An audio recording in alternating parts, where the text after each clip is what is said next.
Cookies for you, will my fingers do, lack of space draft. She's sleeping, you see. I wish I was sleeping, but I'm not. And I thought maybe, to help myself sleep, I would read myself a bedtime story. Then I thought to myself, Whittle you crazy bitch. If you're going to read a bedtime story, why not read it to everybody? Lovely. Yes, lovely. The old ones were, the old ones are, and the old ones shall be. Great is their favour towards those who serve them, but greater still their malice against their foes.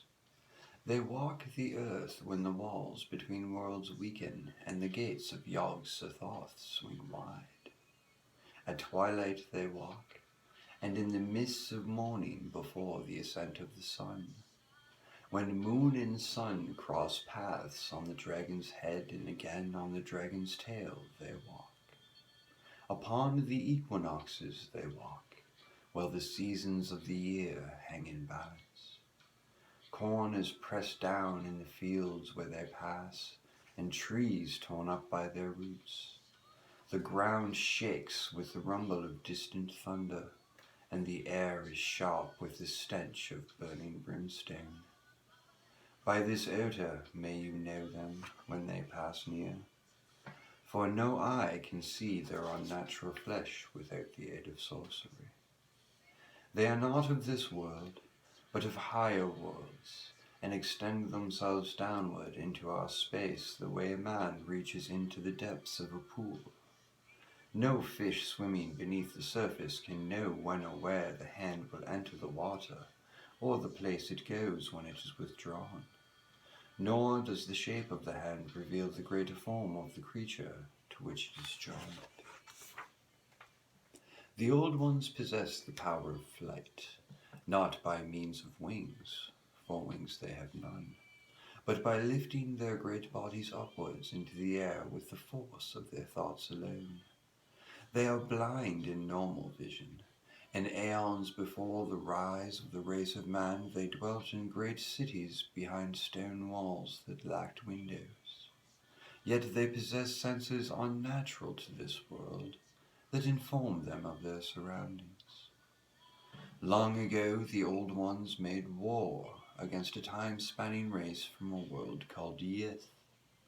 Great is the power of the old ones, but greater still was the science of Yith, for all knowledge, both past and future, lay open to them.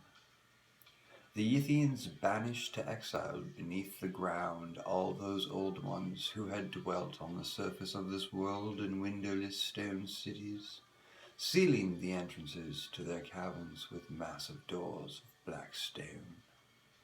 There were other old ones not of the cities, who took no part in the war, but fled into the heavens through the gates of Yog-Sothoth.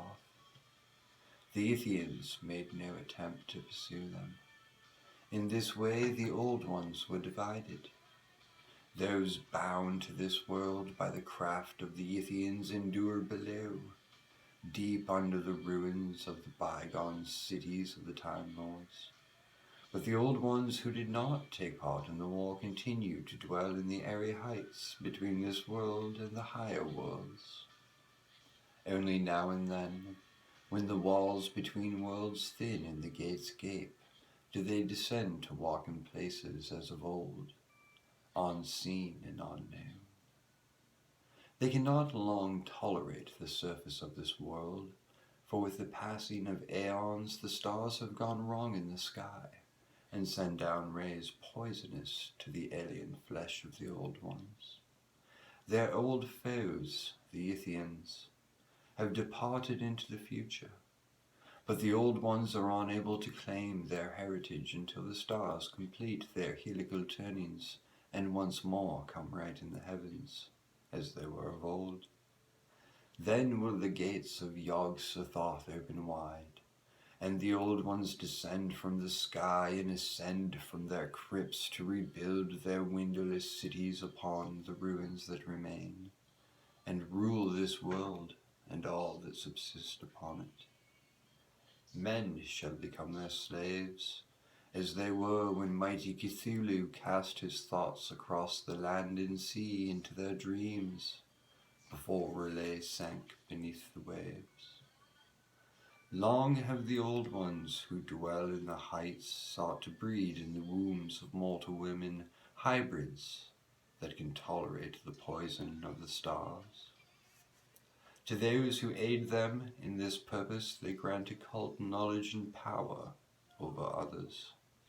Sometimes these hybrid offspring resemble their fathers, and walk the earth vast and invisible, while others favor their mothers, and wear shapes that approximate the human body. They lack purpose until inhabited by the minds of the dwellers in the heights, and then they seek to fulfill the great labor of the old ones, the work of the trapezohedron, the reason for which that race traveled across the vasts of space and through many dimensions of reality to reside on this globe. The children of men who aid them in their work are rewarded. Those who hinder them are punished. By the long chant of the Necronomicon is the gate of Yog-Sothoth opened, and the way laid bare for the old ones to descend into their prepared vessels of lower flesh, both those of mixed blood and those wholly human. Only mortals who have prepared themselves are worthy to carry for a time the spirit of the old ones and serve their great work of restoration, the elevation of the fallen Queen of Heaven to her empty throne. No mortal possessed by an old one can bear the presence of that spirit for more than a cycle of the moon without madness. They are ancient beyond reckoning, and their alien thoughts are not wholesome to the mind, but rot the tissue of the brain and render them down to a putrid slime. Great in the heavens are the old ones, low in the dust is man, but higher than mankind are those men who dedicate themselves in service to the great work of the old ones, the cleansing of this world that will alone restore her purity and allow her elevation back to her former high estate, from which she fell into this pit, where she is ceaselessly defiled by life. Sweet dreams are made of these.